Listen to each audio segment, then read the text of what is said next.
પછી વેદોમાંથી જે 6 શાખા, 6 સ્કૂલ ઓફ થોટ્સ કે જે દર્શનશાસ્ત્ર નીકળેલા હતા, તો એ પણ એનું પણ અધ્યયન કરવામાં આવતું હતું. એ 6 શાખામાં આવે કે ભાઈ સાંખ્ય, વૈશેષિક, ન્યાય, પૂર્વમીમાંસા, વેદાંત અને યોગ. યોગ એટલે એ જ મહર્ષિ પતંજલિ રચિત જે છે એ. પણ બધાનો એક જ ધ્યેય હતો કે માણસ પોતાના દુઃખોથી પરે જઈ ને મુક્તિનો માર્ગ પ્રશસ્ત કરી શકે એમ. તો હવે આમ મોટી મોટી રીતે જોઈએ તો દરેક વેદને 4 કમ્પાર્ટમેન્ટમાં વર્ગીકરણ કરવામાં આવે. એમાંનું 4 છે. એમાં આવે સંહિતા, બ્રાહ્મણ, અરણ્યક અને ઉપનિષદ. તો થોડું જાણી લઈએ કે ભાઈ સંહિતા શું છે, બ્રાહ્મણ શું છે, અરણ્યક શું છે અને ઉપનિષદ શું છે. તો સંહિતા એટલે કે જે પણ પર્ટિક્યુલર વેદ છે એના જે મંત્ર ભાગનું સંકલન હોય એને સંહિતા કહેવાય છે. અને પછી બ્રાહ્મણ એટલે કે મંત્ર ભાગની જે વિસ્તૃત વ્યાખ્યા કરેલી હોય, બરાબર, કે ભાઈ કઈ રીતે યજ્ઞ કરવાનો છે, કે આ મંત્રનું વ્યવસ્થિત મિનિંગ શું છે, બરાબર, તો એને બ્રાહ્મણ ગ્રંથ કહેવાય. અને પછી આવે અરણ્યક. તો મંત્ર અને અધ્યાત્મ અને યજ્ઞ વચ્ચેનું જે મિલન છે, આ બેને જે એક બ્રિજ બનાવે. તો અરણ્યક એટલે જંગલથી મિનિંગ આવે, તો જંગલમાં જઈને જ્યારે આ બે વસ્તુનું જ્ઞાન લેવામાં આવે તો એને અરણ્યક કહેવાય છે. અને પછી આવે છેલ્લે ઉપનિષદ. તો ઉપનિષદ એટલે કે જે વેદોનો જ્ઞાનનો પોર્શન, જ્ઞાનનો ભાગ છે, આખો શુદ્ધ જ્ઞાનનો ભાગ, બરાબર, જેમાંથી વેદાંત શાખા નીકળેલી છે, બરાબર. તો એ જ્ઞાનના ભાગને ઉપનિષદ કહેવાય છે. તો દરેક વેદના બ્રાહ્મણ ગ્રંથ, અરણ્યક, સંહિતા અને ઉપનિષદ હોય છે. તો થોડું જાણવાનું જાણીએ કે ભાઈ કયા કયા વેદનું, કયા કયા બ્રાહ્મણ, અરણ્યક કે ઉપનિષદ એ છે. તો દરેક વેદના અલગ અલગ બ્રાહ્મણ ગ્રંથ, અરણ્યક, સંહિતા અને ઉપનિષદ હોય એમ કીધું. તો જેમ કે ઋગ્વેદ છે, તો ઋગ્વેદના મીન્સ દરેક વેદની અલગ અલગ કેટલી શાખા હતી, પણ ધીમે ધીમે સમયાંતર જતાં કેટલી શાખા લુપ્ત થઈ ગઈ.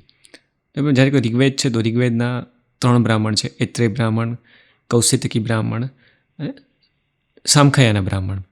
પછી યજુર્વેદ છે તો યજુર્વેદના કષ્ટક બ્રાહ્મણ, કપિલસ્થક બ્રાહ્મણ, મૈત્રેયની બ્રાહ્મણ અને તૈત્રેય બ્રાહ્મણ.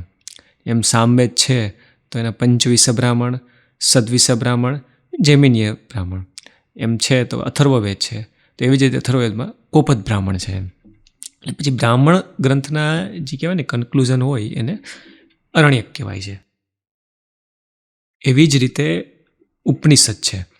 તો જેમ કીધું એમ કે ઉપનિષદ જે કહેવાય ને નિચોડ છે વેદોનો. તો ઉપનિષદ વિશે સમજતા હતા કે ઉપનિષદ એમ જોવા જઈએ તો બહુ બધા છે, પણ મેઇન 108માંથી પણ પ્રમુખ 11 કે 13 ઉપનિષદ છે. એ પણ આચાર્ય શંકરે જે 11 ઉપનિષદ ઉપર ભાષ્ય લખેલું હતું એટલા માટે. તો જેમ કે ઐત્રેય ઉપનિષદ છે એ ઋગ્વેદનો ભાગ છે, બૃહદારણ્યક ઉપનિષદ એ શુક્લ યજુર્વેદનો ભાગ છે, તૈત્રેય ઉપનિષદ કૃષ્ણ યજુર્વેદનો ભાગ છે, છાંદોગ્ય એ સામવેદનો ભાગ છે, કેન ઉપનિષદ સામવેદનો ભાગ છે, ઈશા ઉપનિષદ શુક્લ યજુર્વેદનો ભાગ છે, શ્વેતાશ્વતર ઉપનિષદ કૃષ્ણ યજુર્વેદનો ભાગ છે, કથા ઉપનિષદ કૃષ્ણ યજુર્વેદનો ભાગ છે, મુંડક ઉપનિષદ અથર્વવેદનો ભાગ છે, માંડુક્ય ઉપનિષદ અથર્વવેદનો ભાગ છે, અને પ્રશ્ન ઉપનિષદ એ પણ અથર્વવેદનો ભાગ છે. એમાં માંડુક્ય ઉપનિષદ જે સૌથી નાનો ઉપનિષદ કહેવાય, કે જેમાં આચાર્ય શંકરના ગુરુ ગોવિંદપાદના ગુરુ ગૌરપાદાચાર્યએ કારિકા લખેલી હતી, અને એ કારિકા ઉપર આચાર્ય શંકરે પોતાનું ભાષ્ય લખેલું હતું, જે અદ્વૈત વેદાંતનો એક બહુ મહત્વપૂર્ણ ભાગ છે.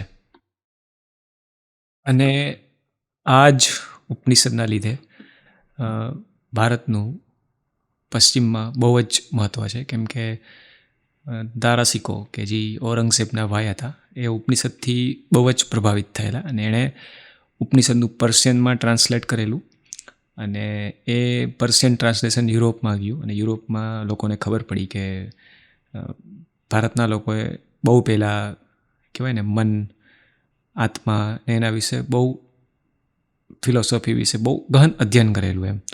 અને ઉપનિષદના દર્શનથી જ આર્થુર શોપેનહાર જેવા મોટા મોટા ફિલોસોફર પ્રભાવિત થયેલા, અને પોતાનું આખું ફિલોસોફી એના ઉપર ડિપેન્ડ કરેલી હતી એમ. કે આર્થુર શોપેનહારે તો ત્યાં સુધી કીધેલું હતું કે the Upanishad are the solace of my life and solace of my death. એટલે કે જીવતા જીવ પણ ઉપનિષદ મને સાંત્વના આપશે, અને હું મરીશ ત્યારે પણ ઉપનિષદ સાંત્વના આપશે એમ.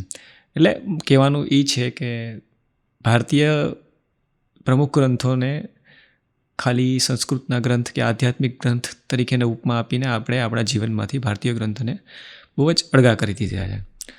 તો જેમ જેમ ઇન્ટરનેટનું મહત્ત્વ વધી ગયું છે તેમ લોકો પાસે આની અવેલેબિલિટી સારી વધી ગઈ છે. તો જેને લોકોને ખબર છે એને પ્રેરિત થવું જોઈએ અને આપણા પ્રમુખ ગ્રંથોનું અધ્યયન કરવું જોઈએ. તો ફરી પાછા મળશું ક્યારેક એક નવી સિરીઝ સાથે. ત્યાં સુધી જય હિન્દ, જય ભારત.